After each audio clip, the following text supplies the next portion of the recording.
اب اگلا سوال یہ ہے کہ کیوں نہیں میں ہر علم پہ زور لگاؤں تاکہ مجھ میں فائدہ ہو، پر میں ایسا کرتا نہیں. اس کی وجہ یہ ہے کہ اب میں دیکھتا ہوں کہ زور انسان اس بات پہ لگاتا ہے جس میں اس کو فائدہ نظر آتا ہے. جس میں جتنا زیادہ فائدہ نظر آئے گا اس میں وہ اتنا ہی زور لگائے گا. اور یہ بات this is true for everything around us. وہ بے شک پڑھا لکھا ہو یا اتنا پڑھا لکھا نہ ہو، مگر جہاں اس کو فائدہ نظر آتا ہے اس میں وہ ڈیٹیل میں چلا جاتا ہے، اور جہاں اس کو فائدہ نظر نہیں آتا وہ ایک کام سے سنتا ہے دوسرے سے نکال دیتا ہے. تو آپ کہیں گے یہ بات تو لاجیکل ہے بھائی، جس کو اتنا فائدہ ہی نہیں ہے تو کیوں سوچے اس میں. تو یہ بات ہم کیا کرتے رہیں گے، ہم الطری کی اور خطبے اور قرآن کی آیتیں دیکھتے رہیں گے تو پھر ہم دیکھیں گے کہ انسان نے اس دنیا کو کتنی امپورٹنس دی اور آخرت کو بھولے رہا. اس نے آخرت کو چھوڑ دیا. اس وجہ سے ساری ایکویشن غلط ہوتی ہیں، کیونکہ انسان کے سامنے تو یہ دنیا ہی ہے اور بہت بن ڈھن کی آئی ہے، تو اس لیے وہ اس میں کھویا ہوا ہے. جب تک وہ اس میں کھویا ہوا ہے وہ اپنی آخرت کو نہیں دیکھ پائے گا. جب دیکھ نہیں پائے گا تو اس میں زور نہیں لگائے گا. تو جب زور نہیں لگائے گا تو اس میں فائدہ بھی نہیں ہوگا اس کو. تو یہ جڑ ہے. ہماری اتنی عبادت کرتے ہیں، ہم نمازیں پڑھتے ہیں، روزے رکھتے ہیں، مگر ہم ایز اے مسلمان ہمارے عمل میں اور کسی غیر مسلم کے عمل میں کوئی فرق نہیں ہے. وہ بھی اس کو بھی اتنی چیزیں چاہیے، مسلمان کو بھی اتنی چیزیں چاہیے. وہ یہود ہو، نصارہ ہو، لادین ہو، کوئی دین ہو. اور میں سمجھتا ہوں کہ شاید وہ ہم سے شیڈ بہتر ہے، مگر ہمیں میسیولی اتنی دنیا چاہیے. یہ دنیا زندگی کا آبجیکٹو ہے.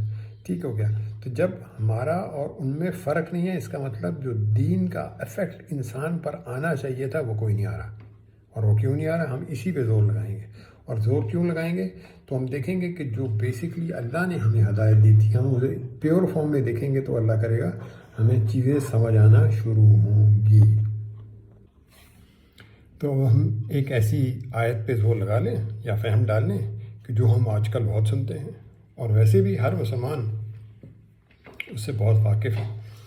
سورہ فاتحہ سے کون واقف نہیں ہے؟ اور خاص طور پہ آج کل جو اس کی آیت ہے ایاک نعبد و ایاک نستعین، بہت آج کل ان ہے. عمران خان صاحب ہر تقریر میں اس کو شروع کرتے ہیں اس سے، جو کہ بہت ہی اچھی بات ہے. اور میں سمجھتا ہوں کہ اللہ نے اتنی عزت اس لیے بھی دی ان کو کیونکہ وہ اپنی تقریر اس آیت سے شروع کرتے ہیں. یہ آیت حضرت علی کی بھی پسندیدہ آیت تھی. وہ ہر وقت اسی کو بولتے تھے، ایاک نعبد و ایاک نستعین، میں تیری عبادت کرتا ہوں اور تجھ سے ہی مدد مانگتا ہوں. تو مطلب بھی سمپل ہے مگر فہم ڈالیں اس میں تھوڑا. تو اس کا مطلب کیا ہے کہ ہم تیری بات کرتے ہیں اور باقیوں کو نہیں کرتے، تو اس سے مدد مانگتے ہیں اور باقیوں سے نہیں مانگتے. مگر اگر اس پہ غور سے دیکھا جائے، گہرائی میں اتریں اور مجھے اپنے سمیت اور آپ بھی اپنے سمیت اور اپنے ارد گرد سب کو اس کو دیکھیں اور اس کی انالیسس دیکھیں ذرا کہ کیا ایسا تو نہیں کہ میں اپنی نفسانی خواہشوں کی پوجا کرتا ہوں اور اس کی مخلوق سے مدد مانگتا رہتا ہوں. کہتا میں یہ ہوں ایاک نعبد و ایاک نستعین، کرتا کیا ہوں؟ اپنی نفسانی خواہشوں کی پوجا کرتا ہوں اور اس کی مخلوق سے مدد مانگتا ہوں جہاں تک مل جائے. اور اگر کچھ بھی نہ مل سکے تو آخر میں کہتا ہوں میں نے یہ بات اللہ پہ چھوڑ دی. تو کیا میں اس کو حق بجانے ہوں اس بات پہ کہنے کا ایاک نعبد و ایاک نستعین؟ کرتا تو میں وہی ہوں جو میرا دل چاہتا ہے.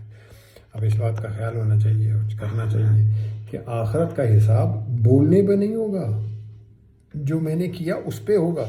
کہتا تو میں ہی ہوں ایاک نعبد و ایاک نستعین، کرتا کیا ہوں؟ تو ہم بس کہنا. تو یہاں بھی مجھے حضرت علی نظر آئے جو کہتے تھے کہ ہم وہ ہیں جو کہ رضائے الہی پہ راضی ہو چکے اور اپنے تمام امور اسی کو سونپ دیے. تو کیا ہم نے اپنے تمام امور اپنے اللہ کو سونپے ہوئے؟ ہم نے تو کچھ بھی نہیں سونپا ہوا.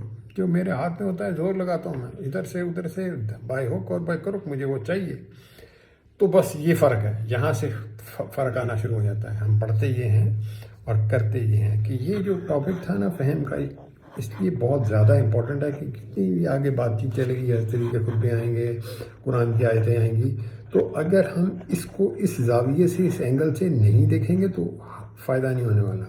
تو ہمیں خود ڈیسائیڈ کرنا ہے کہ مجھے اس سے فائدہ لینا ہے یا نہیں لینا. یہ ہر انسان کی ایکچولی اپنی وش اور ول ہے، اس میں دین میں تو کوئی زبردستی ہے نہیں. تو یہ امپورٹنٹ بات ہے، اس لیے میں آج اپنی بات یہیں ختم کرنا چاہتا ہوں تاکہ کچھ وقفہ ملے اور لوگ اس بات کو سوچ لیں.